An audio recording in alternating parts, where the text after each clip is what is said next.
Hey guys, I'm Kate here and welcome back you to another episode of our tutorial videos. And in this video, I'm gonna show you how to permanently delete Snapchat messages from the both side. So if you are looking for this video, please make sure to stick till the end. And without further ado, let's begin.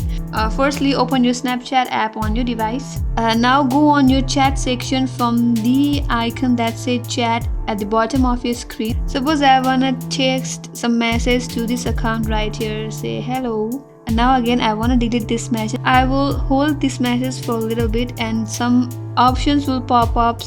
Say save in chat, copy, delete chat, reply, forward, snap, replay. I will go with delete option. A message will pop up that says when you delete a message, we will attempt to remove it from our servers and your friend's device. That means once I delete this chat, it gets deleted from the both sides. So I'm gonna go with OK.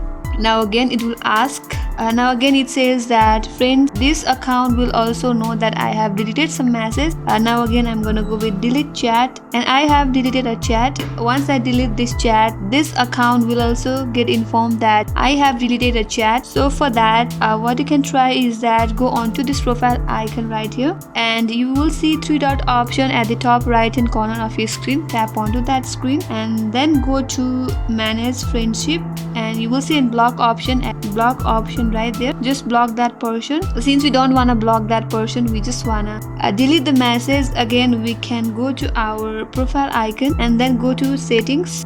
After that, scroll and look for blocked users. As you can see on the screen, just above that saved login information, you will see blocked users. Tap on there and unblock that person again. And in this way guys, this account will not receive any information about the deleted Snapchat message.